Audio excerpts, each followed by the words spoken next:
I'm fortunate enough to have a few cars in my collection, but the one that came before them all is this two-tone 1989 Nissan S13 Silvia. I've put a whole heap of time and effort into this car, so let's take a closer look and I'll show you around this finished project.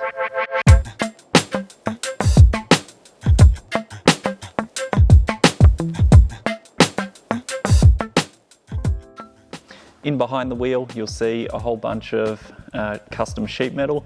This is to house the 17 by 9.5 plus 12 TE37 wheels. Those are wrapped in Advan A050 245/40 17 race rubber. And suspension wise, we've got a set of JIC coilovers. Bolted to those is a set of S15 knuckles. Now I've modified these, and I've modified a lot of knuckles in the past for drifting. This is the first set that I've done in a grip setup. So what I've done is lowered the amount of Ackerman on them and also kept the length on these because I don't have the power steering assisted. So a little extra wheel work and a lot of extra leverage helps turn those big tyres on the racetrack. Braking wise, we've got a set of R33 GTR Brembo brakes, and that's just grabbing a set of DBA slotted rotors. Other notable additions in here is basically anything that is steel is all custom. So I practically cut the whole front off this vehicle and have redone all of the sheet metal, so the inner wheel arches are all enlarged. The lower control arms are made out of tube, so they're actually 1 inch, or I think they're 1 1/4 inch 4130 chromoly, and they have aluminium rose joints on each end. And then I've got a standard bearing that goes into the knuckle, and all of that's pressed together. It's all adjustable, and then the cross members are all custom tube as well. It's a great little package, and there's a lot of custom work in here, and it all works together really well. It's nice and lightweight. It all works really nicely. Here in the engine bay, we've got a whole lot going on. I'll start with the sheet metal that surrounds everything. So I've actually cut most of the factory sheet metal out of the engine bay. I left the rails and then constructed the roll cage inside the car, and that actually extends out and supports the strut tops. Really, that's the extent of the factory sheet metal here. The big front tubs house the wheels, which I spoke about before, but these are very, very large, and they actually continue 180 degrees both sides. So this forms part of the firewall, and these are constructed out of 0.8mm thick mild steel sheet. So these were actually trailer guards that were then split and then wider sections added in. At the front here, we've got the radiator that's ducted and force fed by air through the front bumper by 1.6mm aluminium sheet. The radiator itself is a 3-core unit, and that actually doesn't have any fans. It's force fed by air, and because naturally aspirated motors don't make a whole lot of power and heat, it can safely run without a fan, and it doesn't need the complexity that a fan would have added to that system. On the coolant system, this here is a swirl pot and also a high fill point.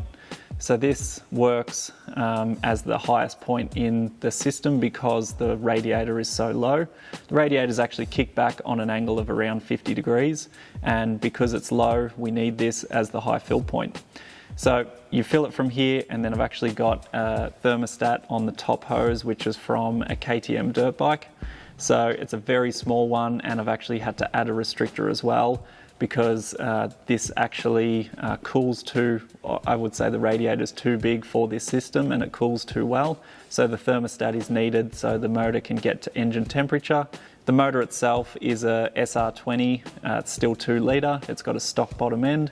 Up top we've got a normal S13 head that's been ported and polished and fitted with some Tomei Pro cams. They are 270 degree with 12.5mm lift, and then we've got a solid lifter set up in the head and a few other bits and pieces in there that work really well.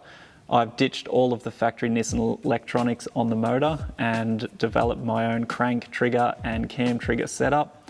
So what this does is it syncs the ECU to the motor's revolution and staging point, and it makes it very easy to tune at high RPM. So at the racetrack, this regularly sees 8,000 RPM, no problems at all.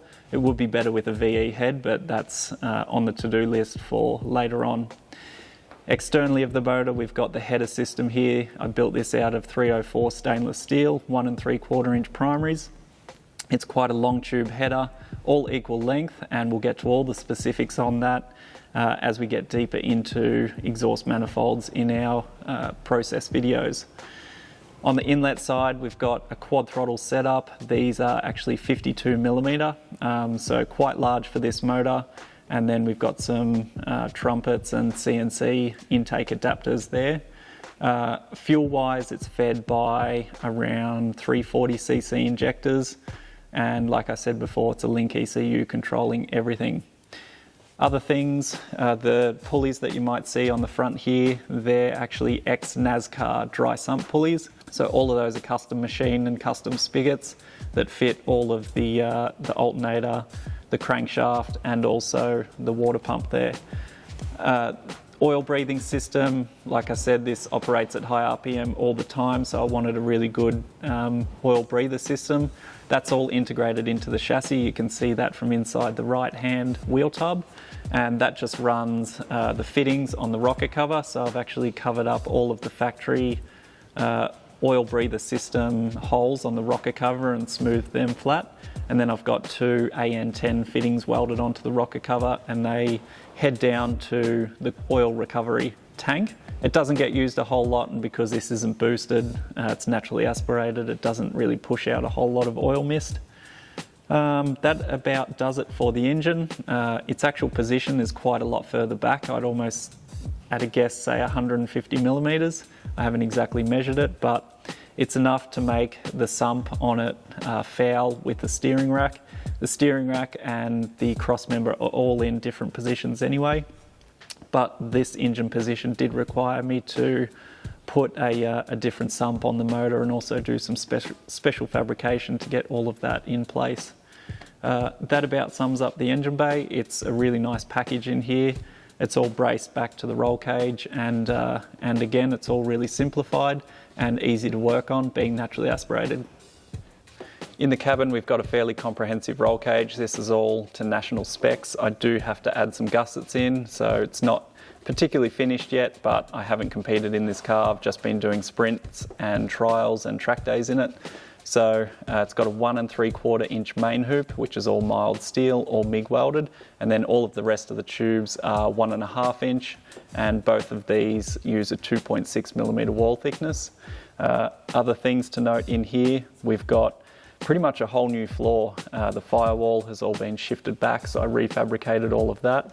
So I essentially cut the whole floor out in between the chassis rails and then fabricated a new transmission tunnel, which gives me a whole heap of room, and I can basically mount whatever transmission I want into this car. This is all constructed out of tube and sheet metal. Because the motor's shifted back and the firewall shifted back, so is the seating position. So we've got a Bride Maxxis 3 driver's seat and then a Zeeg 3 passenger seat. Both of these are mounted directly to the floor on aluminium side rails. I've extended the factory steering column. This has about 3 inches added into it, and then we've also got a steering spacer just to get things right. I've got a personal suede wheel and then a whole host of Defi gauges that tell me what I need to. It would have been a whole lot easier putting a digital readout in this, but the Defi gauges really give it that nod to the heyday that I was really trying to capture with this car. The dash, because the seating position is very low, the dash had to be quite low as well. This I actually sculpted out of timber and bog and a whole heap of other things to get the shape. And then I took a fiberglass plug of that and then produced the dash that you see here. It's covered in some felt that was from my local Spotlight store. So it was a lot of work, but I think the results really speak for themselves. Down in the footwell, we've got tilt and pedal box, and this gives me my accelerator, clutch and brake, and then allows me to change my master cylinders and also change my bias to the front and back brakes. So it's quite a comprehensive interior. We've got the switch panel there. Obviously I wouldn't be able to reach anything on the dash, so I've made a small switch panel and then wired that in myself. It literally just has an indicator which goes left and right, and electric windows up and down, and then we have headlights on and off, ignition on and off, and a start button. So really simplified electronic system that I wired all in myself. The car runs a Link ECU, and that about covers it for in here. If you're wondering what the second knob is on the just behind the gear shifter, that's an actual handbrake, which is really only used for loading the car and doing race starts and stuff like that. So that's about it in here. But overall, it's quite a simple theme. Very race car, very subdued in its styling. I just wanted to keep all of the colours very neutral, and I'm really happy with the results in here. On the back of the motor, I've got a Nismo single plate clutch, and then that allows me to run a Nissan S15 6-speed gearbox from a later SR20. Those were usually problematic on the high output turbo SR20s, but here on a 118 kilowatt naturally aspirated version, it's right at home. So I've made use of the double overdrive by using a 4.9 diff gear, and then that actually is a two-way diff, R200, heads out to the 17x10 plus 18 TE37 wheels, and again I've got some AO50s in 255 40/17 size. This again has JIC coilovers on the rear end and a whole host of adjustable arms and strengthening aids. So moving to the exterior of the car now, we've got a few unpainted items, which is the bonnet and the front bumper. The front bumper is an FRP replacement of the original aero bar. This car was actually optioned with all of the aero from factory, but over time the front plastic bumper got decayed and started drooping and really didn't work that well for me. So this fiberglass replacement mounts carbon fiber canards, which add to the downforce at the front end. And then we've also got an R33 GDR carbon fiber front under tray, and that extends back to the back of the radiator, which forces all the air through that and aids in cooling. Up here, I mentioned before, we've got the bonnet. This is an Origin bonnet, and again, it's got some cooling fins out the top here, which work really well for taking the pressure out of the engine bay. Other additions, we've got original indicators, we've got the brick headlights, which came original on this car. We've got the original side skirts. The mirrors are from a company in Japan called East Bear. We also have some weather strips here from Origin. These are carbon fiber, and then they extend back to a carbon fiber rear roof wing. And then we've got a small little lip wing at the back there. Under the boot, we have a diffuser, and this actually runs from the diff mount all the way back under the car. So it just improves some of the aero around the area where the fuel tank used to be. So that's pretty much the exterior of the car. Tried to keep it as standard as possible, but then also do some aero upgrades that really help it at the racetrack and bring it into this 21st century. So yeah, this is my car, and thanks for following along on this completed project.